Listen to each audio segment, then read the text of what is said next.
La Ciudad de México despertaba con su habitual caos ese martes 17 de marzo de 2015. Marcos Rivera, ingeniero civil de 32 años, salió de su departamento en la colonia Narvarte como todas las mañanas, con su termo de café y su mochila negra colgando del hombro derecho. Su esposa, Gabriela, lo despidió con un beso apresurado mientras preparaba el desayuno de sus dos hijos, Sofía de 7 años y Diego de 5. Marcos le prometió que llegaría temprano esa noche porque era el cumpleaños de la niña al día siguiente y tenían que terminar de organizar la fiesta. Gabriela nunca imaginó que esas serían las últimas palabras que escucharía de su esposo en 8 años. La mañana transcurrió con normalidad. Marcos llegó a la obra en construcción donde trabajaba, en la delegación Coyoacán, y supervisó el avance de los cimientos de un edificio de departamentos. Sus compañeros lo recuerdan revisando planos, haciendo llamadas a proveedores y bromeando durante la pausa del almuerzo. A las 2 de la tarde, Marcos recibió una llamada en su celular. Salió de la zona de trabajo para tomar la llamada con privacidad. Uno de sus colegas, el arquitecto Fernando Saldaña, lo vio alejarse hacia la calle, con el teléfono pegado al oído y una expresión seria en el rostro. Antes de continuar con esta historia, me gustaría pedirte que te suscribas al canal y dejes un comentario diciéndonos desde dónde nos estás viendo. Tu apoyo nos ayuda a seguir compartiendo estas historias que necesitan ser contadas. Fernando esperó a que Marcos regresara, pero pasaron 15 minutos, luego 30, luego 1 hora. Al principio pensó que había ido a resolver algún problema con algún proveedor o que había salido a comer algo. Pero cuando llegaron las 4 de la tarde y Marcos no había vuelto, Fernando comenzó a preocuparse. Llamó a su celular 1, 2, 5 veces. Todas las llamadas fueron directamente al buzón de voz. A las 6 de la tarde, cuando Gabriela no recibió la llamada habitual de su esposo, avisándole que salía del trabajo, sintió un nudo en el estómago. Marcó su número. Buzón de voz. Volvió a intentar. Nada. Llamó a la oficina de la constructora, pero le dijeron que Marcos había salido temprano y no había regresado. La angustia comenzó a apoderarse de ella. Llamó a la hermana de Marcos, a sus padres, a sus amigos más cercanos. Nadie sabía nada de él. A las 9 de la noche, con sus 2 hijos ya dormidos y sin noticias de Marcos, Gabriela tomó una decisión. Llamó a la policía. La agente que la atendió en la línea de emergencia le explicó con voz monótona que debían pasar al menos 24 horas para reportar una persona como desaparecida. Gabriela insistió. Explicó que su esposo nunca había hecho algo así, que al día siguiente era el cumpleaños de su hija, que algo terrible debía haber pasado. La agente le recomendó seguir llamando a hospitales y a conocidos y volver a reportar si al día siguiente no aparecía. Esa noche, Gabriela no durmió. Se quedó sentada en la sala con el teléfono en la mano, esperando una llamada, un mensaje, cualquier señal de Marcos. La madrugada se hizo eterna. Cada ruido en la calle la hacía saltar del sofá, esperando que fuera él llegando a casa con alguna explicación lógica. Pero el amanecer llegó sin noticias. El 18 de marzo, el día del cumpleaños de Sofía, Gabriela tuvo que inventar una excusa para explicar por qué su papá no estaba en casa. Le dijo que había tenido que viajar de emergencia por trabajo. La niña lloró. Diego preguntó cuándo volvería. Gabriela no tenía respuestas. Esa mañana, acompañada por la hermana de Marcos, Patricia, fue a levantar la denuncia formal en la agencia del Ministerio Público. El proceso fue frustrante y deshumanizante. El agente que las atendió revisó la denuncia con desgano, haciendo preguntas que insinuaban que tal vez Marcos había abandonado a su familia voluntariamente. ¿Tenían problemas matrimoniales?, preguntó el agente sin levantar la vista de su computadora. No, ninguno, respondió Gabriela, sintiendo la rabia creciendo en su pecho. ¿Deudas? ¿Problemas con alguien? ¿Consumía alcohol o drogas? Mi esposo no desapareció porque quisiera, dijo Gabriela con voz firme. Algo le pasó. El agente le entregó un número de caso y le dijo que la investigación comenzaría pronto, pero los días pasaron sin avances. Nadie revisó las cámaras de seguridad de la zona donde trabajaba Marcos. Nadie interrogó a fondo a sus compañeros.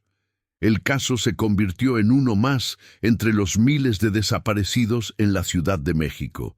Gabriela no se resignó. Junto con Patricia y los padres de Marcos, don Antonio y doña Rosa, comenzaron su propia búsqueda. Imprimieron miles de volantes con la foto de Marcos y los pegaron en postes, en estaciones del metro, en comercios. Crearon una página en Facebook llamada Ayúdanos a encontrar a Marcos Rivera, donde publicaban actualizaciones y pedían información. La página rápidamente ganó seguidores y muchas personas compartieron la publicación, pero las pistas concretas no llegaban. Don Antonio, un hombre de 68 años que había trabajado toda su vida como mecánico, se dedicó por completo a buscar a su hijo. Visitaba hospitales, recorría las calles, hablaba con comerciantes, con vagabundos, con cualquiera que pudiera haber visto algo. Doña Rosa preparaba comida y la llevaba a las oficinas gubernamentales, estableciendo relaciones con empleados que podrían ayudarles a agilizar trámites o conseguir información. Fernando Saldaña, el compañero de trabajo de Marcos, también se sintió responsable. Había sido la última persona en verlo ese día y la culpa lo consumía. Contrató a un investigador privado con sus propios ahorros, un ex policía llamado Héctor Maldonado, que tenía reputación de ser efectivo, aunque sus métodos no siempre fueran convencionales. Maldonado revisó minuciosamente la última llamada que recibió Marcos. Logró obtener los registros telefónicos a través de contactos que tenía en las compañías de telecomunicaciones. La llamada había durado 3 minutos y 22 segundos y provenía de un número desconocido que, al rastrearlo, resultó ser de un teléfono desechable comprado con efectivo en una tienda de conveniencia. Era un callejón sin salida. Pero Maldonado no se rindió. Comenzó a investigar el proyecto de construcción donde trabajaba Marcos. Habló con los obreros, con los proveedores, con los vecinos de la zona. Lentamente empezó a descubrir que el proyecto tenía conexiones con personas poderosas, funcionarios del gobierno local, que habían facilitado permisos de manera irregular. Algunos de los proveedores tenían vínculos con grupos del crimen organizado que lavaban dinero a través de proyectos de construcción. «Puede que tu esposo viera algo que no debía», le dijo Maldonado a Gabriela en una reunión reservada en una cafetería del centro. «Este tipo de proyectos son perfectos para el lavado de dinero. Si Marcos descubrió algo o si alguien pensó que él sabía demasiado». No terminó la frase, pero Gabriela entendió perfectamente lo que quería decir. Los meses se convirtieron en años. La vida de Gabriela se transformó en una rutina de dolor y esperanza alternados. Por las mañanas se levantaba, preparaba a sus hijos para la escuela, los llevaba, luego iba a trabajar en la tienda de ropa donde había conseguido empleo. Por las tardes, después de recoger a los niños, dedicaba cada minuto libre a la búsqueda de Marcos. Los fines de semana asistía a manifestaciones de familias de desaparecidos, visitaba fosas clandestinas cuando había reportes de hallazgos y seguía publicando en redes sociales. Sofía y Diego crecieron con la ausencia de su padre como una sombra constante. Sofía, ahora una adolescente de 15 años en 2023, había aprendido a vivir con la incertidumbre, pero en el fondo de su corazón guardaba la esperanza de volver a ver a su papá.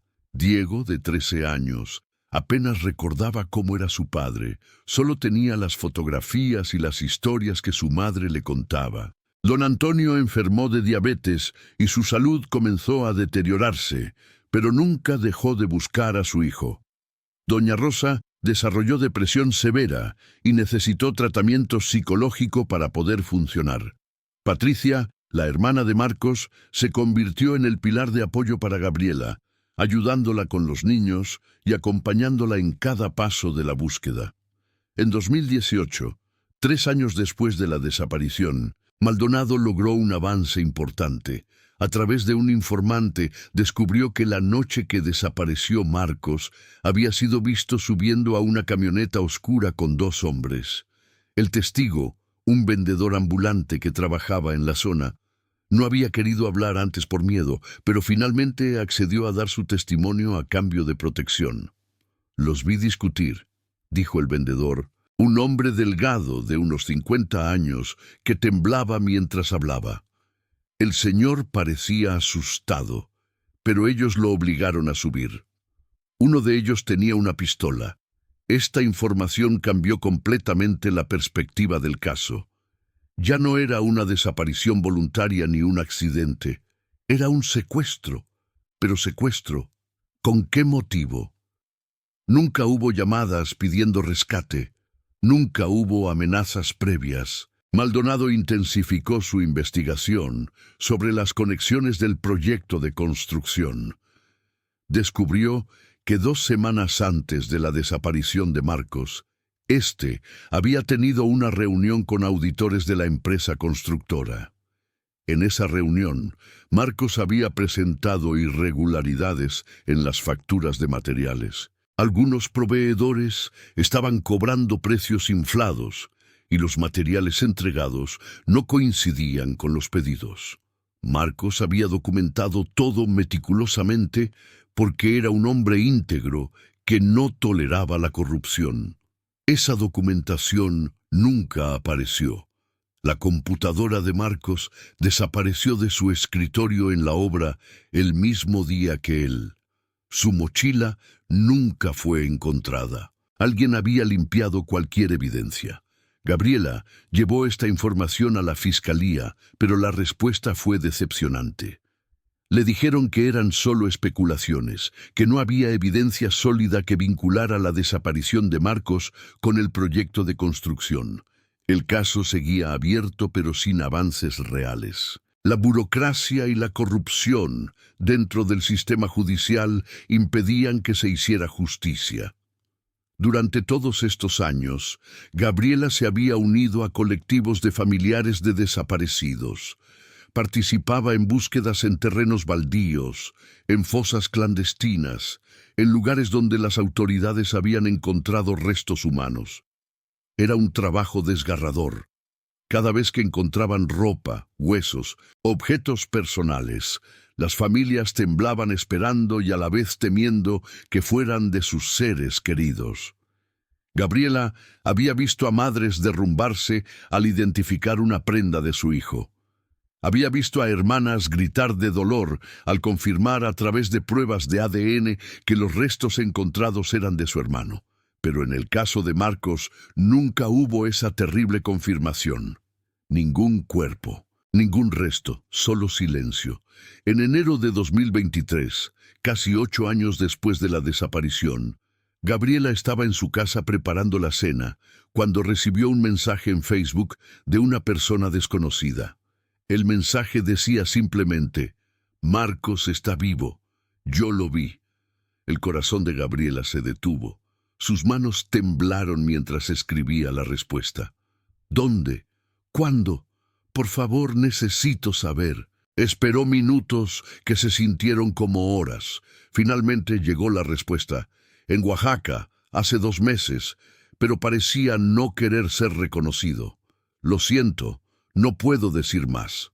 Gabriela llamó inmediatamente a Patricia y a Maldonado. El investigador rastreó el perfil de Facebook, pero era una cuenta falsa creada recientemente sin información real. No había manera de verificar si el mensaje era real o una cruel broma. Pero Gabriela sintió algo en su interior, una intuición que no podía ignorar. Marcos estaba vivo. Lo sabía, lo sentía. Con los pocos ahorros que tenía, decidió viajar a Oaxaca. Patricia la acompañó.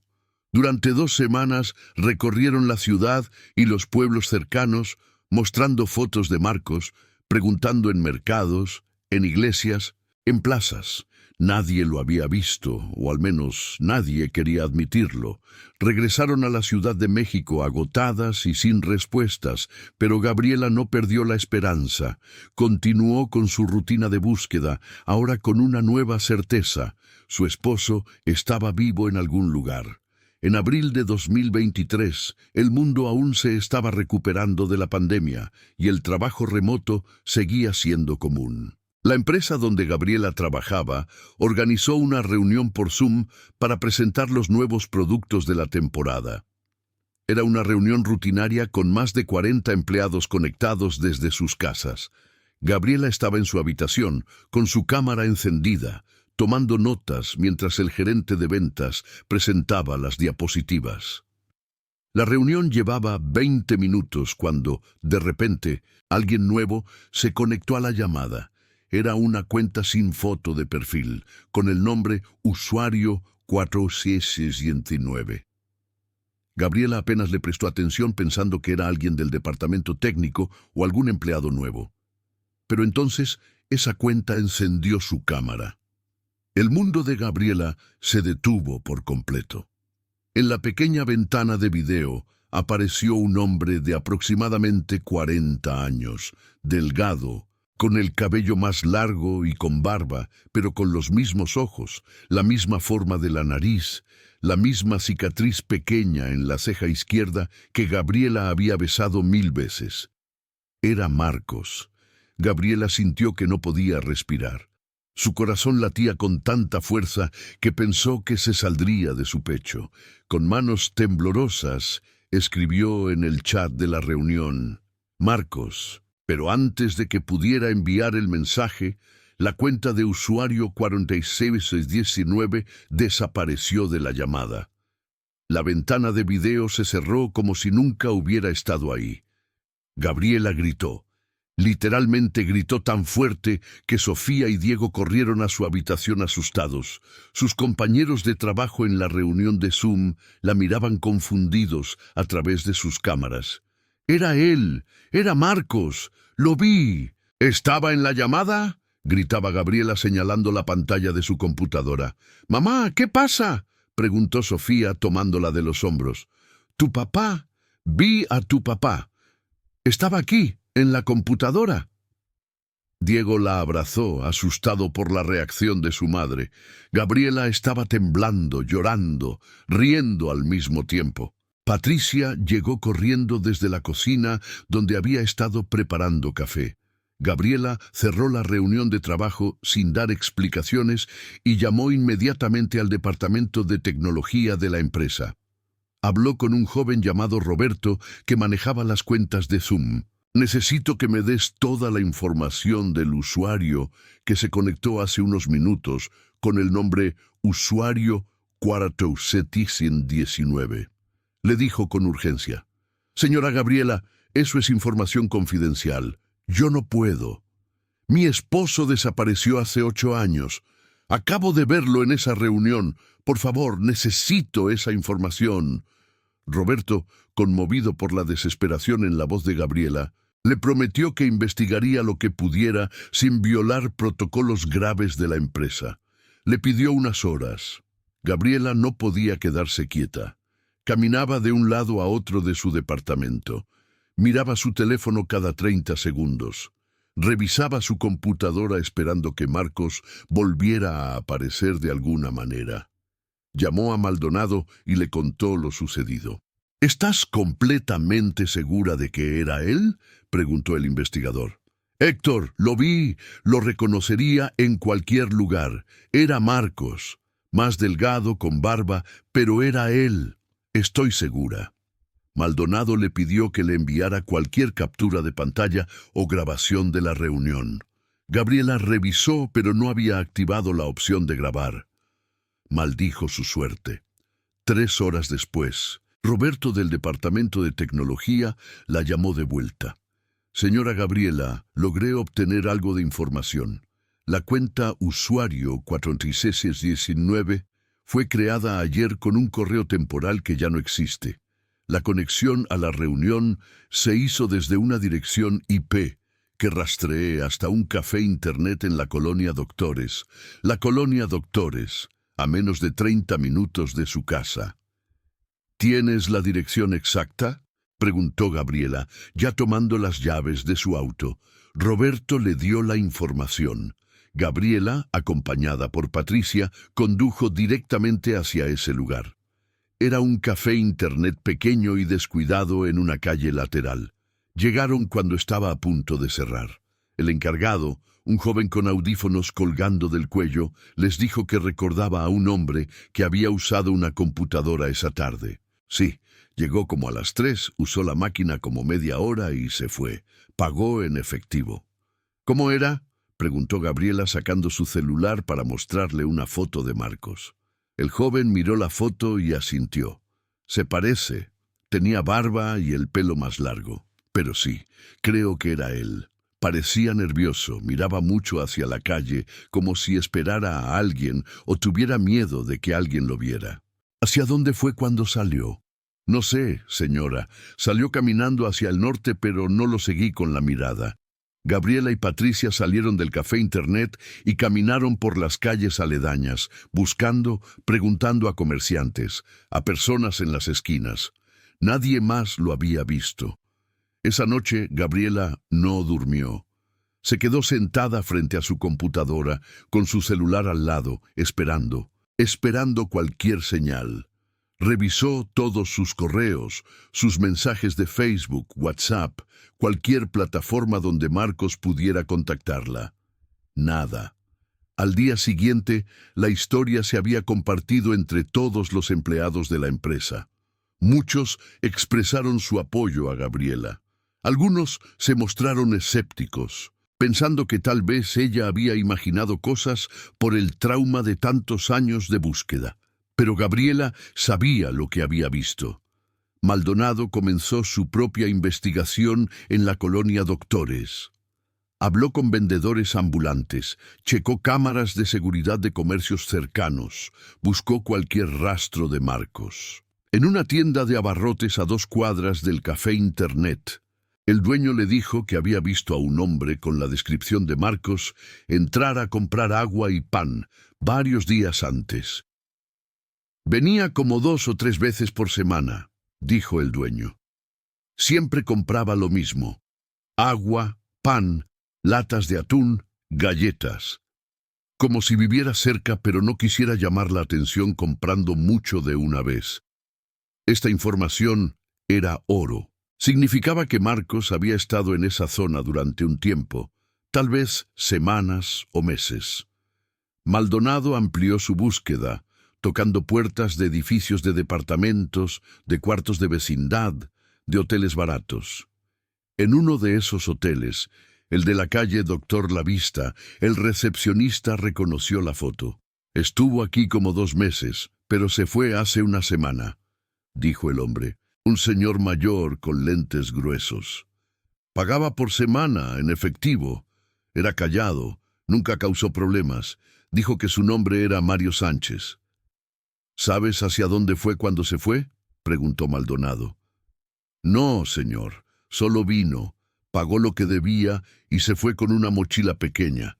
Ni siquiera dijo adiós. Maldonado le reportó todo a Gabriela. La información era simultáneamente esperanzadora y frustrante.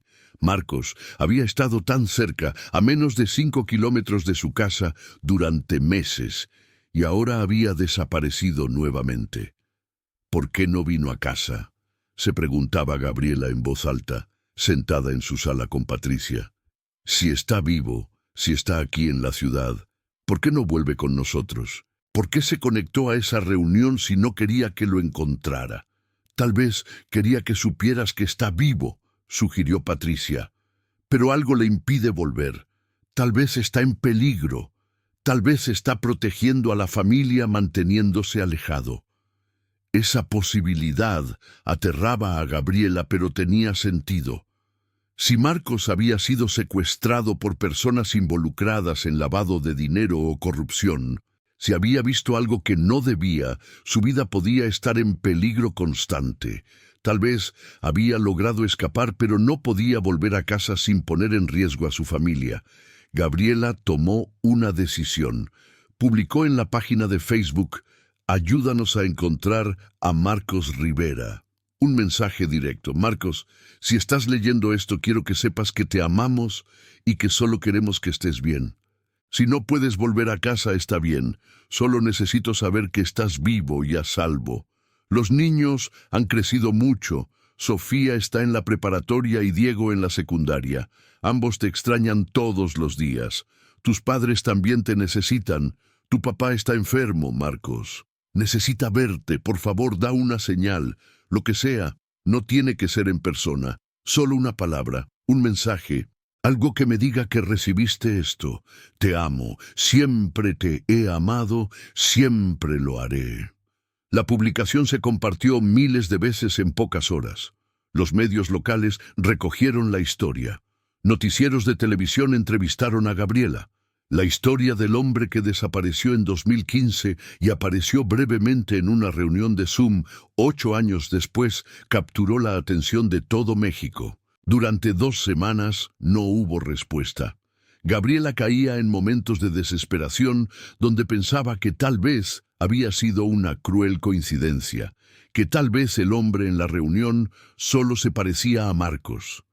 Pero entonces, una tarde mientras regresaba del trabajo, encontró un sobre deslizado debajo de la puerta de su departamento. Con manos temblorosas, lo abrió. Adentro había una sola hoja de papel con letra que reconoció inmediatamente. Era la letra de Marcos. "Gaby, sé que esto debe ser imposible de entender. Quiero volver, cada día quiero volver, pero no puedo. Todavía no. La gente que me llevó esa tarde cree que estoy muerto. Si descubren que estoy vivo, vendrán por mí y tal vez por ustedes. Logré escapar hace 1 año. He estado escondido, moviéndome de lugar en lugar. Vi la publicación en Facebook. Necesitaba verte, aunque fuera a través de una pantalla. Fue un error, lo sé, pero llevaba tanto tiempo sin verte. Los he estado vigilando desde lejos. Sofía es hermosa, se parece tanto a ti. Diego tiene mi sonrisa. Los amo más de lo que las palabras pueden expresar. Dile a mi padre que lo siento. Dile a mi madre que la llevo en mi corazón. Pronto podré volver. Hay personas que me están ayudando a reunir evidencia contra los responsables. Cuando tengamos suficiente para llevarlos ante la justicia, podré salir de las sombras. Ten fe. Volveré a casa. Te prometo que volveré a casa. Te amo. M. Gabriela leyó la carta una y otra vez, las lágrimas corriendo por sus mejillas. Lo llamó a Patricia, quien corrió a su departamento. Juntas leyeron la carta docenas de veces, buscando pistas, analizando cada palabra. Gabriela llamó inmediatamente a Maldonado, quien llegó en menos de 1 hora. Tomó la carta con guantes para no contaminar posibles huellas dactilares y la fotografió desde todos los ángulos. «Esto cambia todo», dijo Maldonado. «Si Marcos está vivo y está cooperando con alguien para construir un caso contra estas personas, necesitamos ser extremadamente cuidadosos. No podemos alertar a nadie de que tenemos esta información». «¿Crees que es verdad? ¿Crees que realmente puede volver?», preguntó Gabriela. «Si está trabajando con las autoridades federales o con alguna organización de derechos humanos, sí. Pero estos procesos son lentos y peligrosos. Podría tomar meses, incluso años». Gabriela no compartió la carta públicamente. Siguió el consejo de Maldonado y solo se lo contó a las personas más cercanas: Patricia, don Antonio, doña Rosa, Fernando Saldaña. La familia guardó el secreto, aunque la esperanza renovada les daba fuerzas para seguir adelante.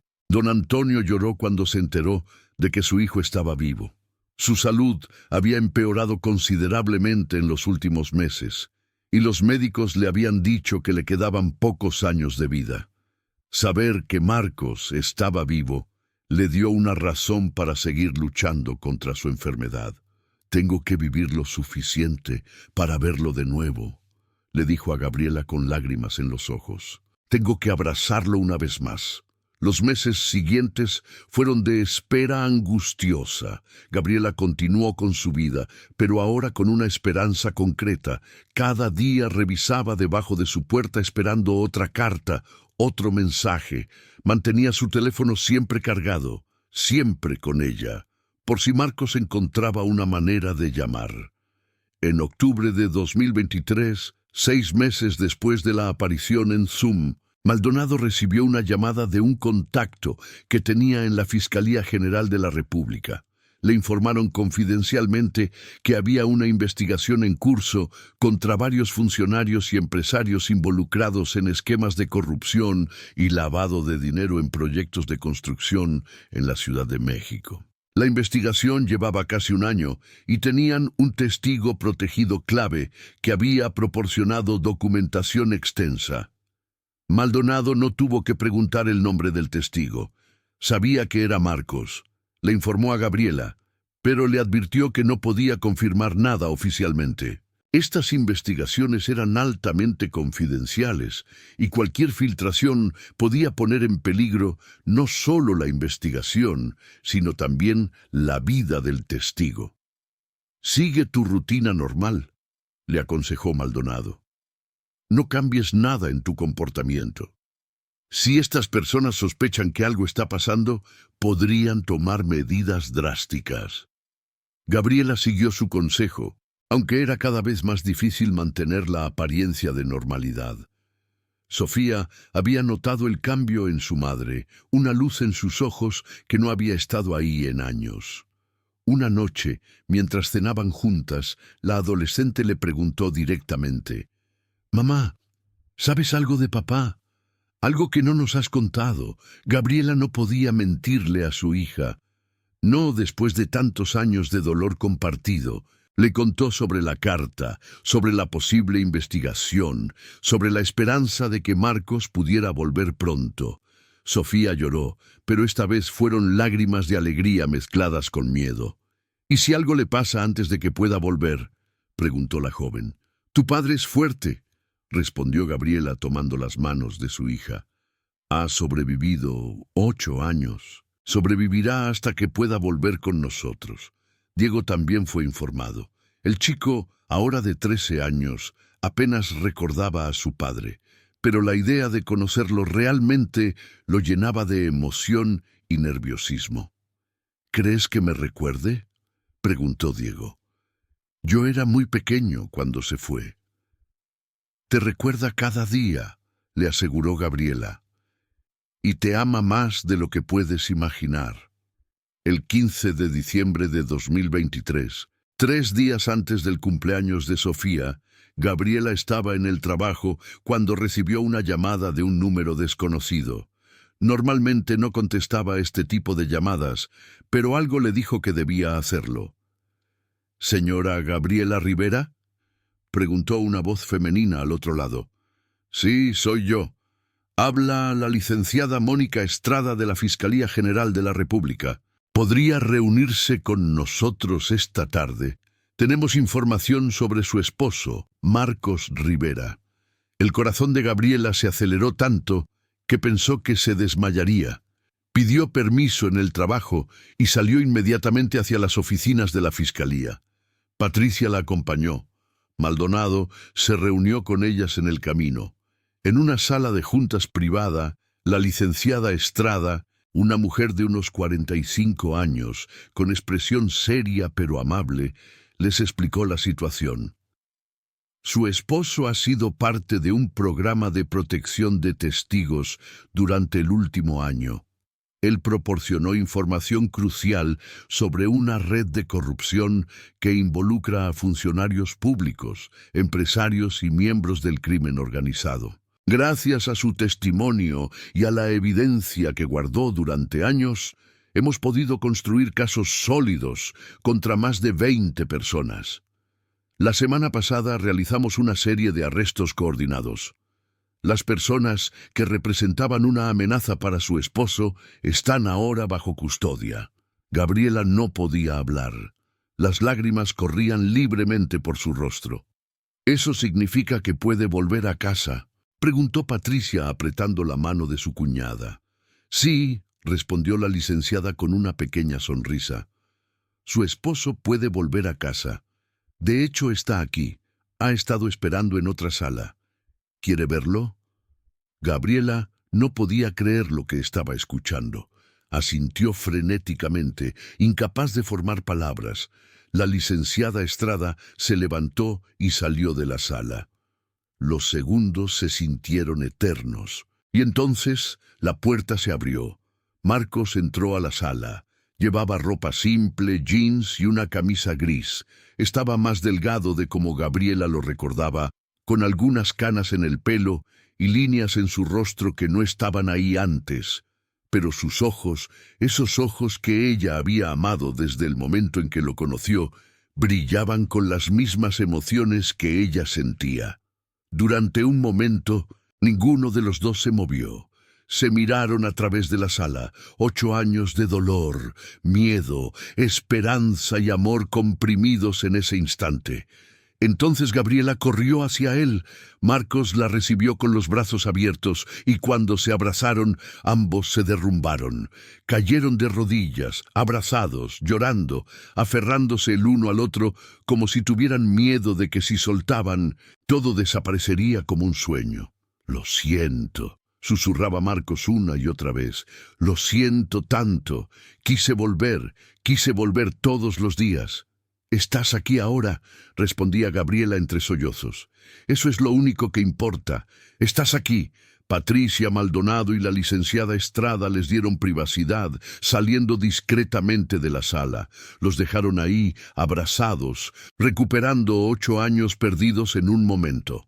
Cuando finalmente pudieron hablar con coherencia, Marcos le contó todo. Le contó cómo esa tarde de marzo de 2015, la llamada que recibió era de alguien que le advertía que su vida estaba en peligro por haber descubierto las irregularidades en el proyecto, pero antes de que pudiera escapar, lo interceptaron, lo secuestraron y lo mantuvieron cautivo en varios lugares durante meses. Sus captores lo interrogaron sobre lo que sabía y sobre con quién había compartido información. Marcos se mantuvo firme, negando que tuviera alguna evidencia, aunque en realidad había guardado copias digitales de todos los documentos en una memoria USB que tenía escondida en su casa, dentro de un libro. Lo mantuvieron vivo porque no estaban seguros de si realmente tenía información o no. Pero después de un año, cuando decidieron que ya no representaba una amenaza, planearon eliminarlo. Marcos logró escapar durante un traslado entre ubicaciones, aprovechando un momento de descuido. Se escondió, vivió en las calles durante semanas, luego encontró refugio en albergues y hoteles baratos bajo identidades falsas. Durante todo ese tiempo, observaba a su familia desde lejos. Veía a Sofía salir de la escuela, veía a Diego jugar en el parque, veía a Gabriela, con el dolor grabado en su rostro, continuando con su vida, pero nunca rindiéndose en su búsqueda. Cada vez que quería acercarme, me recordaba que al hacerlo los pondría en peligro, dijo Marcos con voz quebrada. Era la decisión más difícil todos los días, pero sabía que si me quedaba muerto para ellos, ustedes estarían a salvo. Un año atrás, Marcos había contactado a una organización de derechos humanos que trabajaba con víctimas de corrupción y crimen organizado. Ellos lo pusieron en contacto con la Fiscalía General. A partir de ahí, comenzó el lento proceso de reunir evidencia, dar testimonio y construir los casos. La memoria USB estaba en casa todo este tiempo, le dijo Marcos a Gabriela. En el libro 100 años de soledad que está en la segunda repisa de la sala. ¿Todavía lo tienes? Gabriela lo recordó. Era el libro favorito de Marcos. Nunca se había atrevido a regalarlo o desecharlo. Aún estaba en su lugar, Sí, sí lo tengo, respondió. Ahí está toda la evidencia. La guardé ahí antes de que me llevaran, cuando recibí la llamada de advertencia. Sabía que tenían pocos minutos para llegar, así que guardé la USB ahí, esperando que alguien la encontrara eventualmente. Esa noche, cuando finalmente regresaron al departamento, Marcos pudo abrazar a sus hijos. Sofía lo reconoció inmediatamente a pesar de los años y las lágrimas. Diego se mostró más tímido al principio, observando a este hombre que era su padre, pero también un extraño. Pero cuando Marcos se arrodilló a su altura y le dijo: «La última vez que te vi, estabas construyendo una torre con bloques de madera. Era la torre más alta que había visto. Eras tan creativo entonces como lo eres ahora». Diego supo que este era realmente su papá. Se lanzó a sus brazos. Don Antonio y doña Rosa llegaron poco después. El anciano, débil pero lleno de determinación, abrazó a su hijo y lloró sobre su hombro. «Pensé que me iría sin verte de nuevo», le dijo a Marcos. «Estoy aquí, papá, estoy en casa». Patricia también estaba ahí, completando la reunión familiar que todos habían soñado durante 8 años. Esa noche, mientras los niños dormían en sus habitaciones y el resto de la familia se había ido a sus casas, Marcos y Gabriela se quedaron despiertos en la sala, simplemente estando juntos. Había tanto que decir, tantos años que recuperar, pero en ese momento las palabras no eran necesarias. «¿Cómo lo hiciste?», preguntó Marcos finalmente. «¿Cómo seguiste adelante durante todos estos años sin rendirte? Porque sabía que estabas ahí afuera», respondió Gabriela. «Tal vez no lo sabía racionalmente, pero mi corazón lo sabía. Y tenía que ser fuerte por Sofía y Diego. Tenía que mostrarles que incluso en la oscuridad más profunda la esperanza existe». Marcos tomó su rostro entre sus manos. «Te amo. Nunca dejé de amarte. Cada día, cada hora, en cada minuto de estos 8 años, te llevé conmigo. Te amo», respondió Gabriela. «Y ahora estás en casa. Finalmente estás en casa». Los días siguientes fueron de ajuste.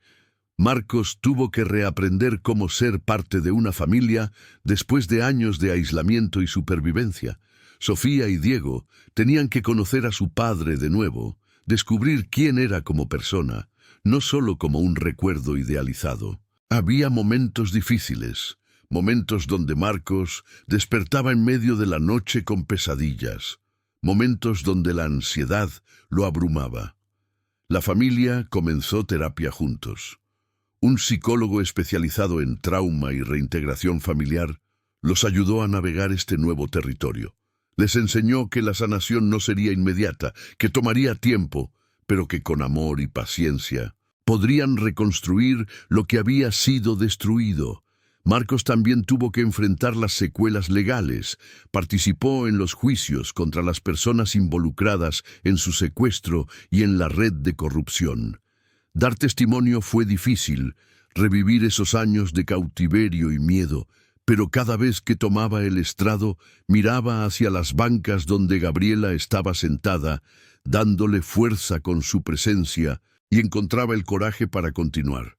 Los juicios duraron meses. Al final, más de 15 personas fueron sentenciadas a prisión por delitos que incluían secuestro, lavado de dinero, corrupción y asociación delictuosa. La evidencia que Marcos había recopilado fue fundamental para asegurar las condenas. El caso Rivera se convirtió en un símbolo nacional de perseverancia y esperanza. Familias de desaparecidos se acercaron a Gabriela y Marcos, buscando inspiración y consejo. Marcos comenzó a trabajar con organizaciones de derechos humanos, ayudando a otras víctimas de secuestro y desaparición forzada a navegar el sistema legal. Don Antonio vivió lo suficiente para ver a su hijo reintegrarse completamente a la familia. Murió pacíficamente 2 años después del regreso de Marcos, rodeado de sus seres queridos, con la paz de saber que su hijo estaba a salvo. Sofía se graduó de la preparatoria con su padre presente en la ceremonia, algo que había soñado durante años. Diego desarrolló una relación cercana con Marcos, quien le enseñó a arreglar cosas, a construir, a apreciar el trabajo con las manos. Gabriela y Marcos renovaron sus votos matrimoniales en una ceremonia íntima en 2025, 10 años después de su desaparición. Fue una celebración no solo de su amor, sino de su resiliencia y de la fuerza de la esperanza. La pequeña familia que había sido destrozada por la violencia y la corrupción había sido reconstruida. Las cicatrices permanecerían siempre, pero ya no definirían quiénes eran. Habían elegido no ser víctimas, sino sobrevivientes. Habían elegido creer en un futuro mejor, incluso cuando todo parecía perdido. Y en las noches, cuando Marcos y Gabriela se acostaban juntos, ella ponía su cabeza en su pecho, escuchando los latidos de su corazón, ese sonido que había anhelado durante 8 años interminables. Y en esos momentos, todo el dolor, todo el miedo, toda la angustia valía la pena, porque él estaba en casa, finalmente estaba en casa.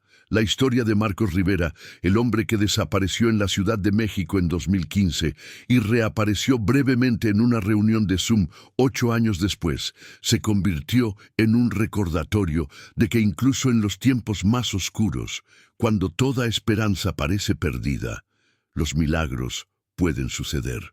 No son milagros místicos o sobrenaturales, sino milagros humanos, forjados a través del amor inquebrantable, la determinación férrea y la negativa absoluta a rendirse. Miles de familias en México aún buscaban a sus seres queridos desaparecidos. La historia de Marcos les daba esperanza, les recordaba que debían seguir buscando, seguir creyendo, seguir luchando. Porque a veces, solo a veces, contra todas las probabilidades, las personas que amamos encuentran el camino de regreso a casa.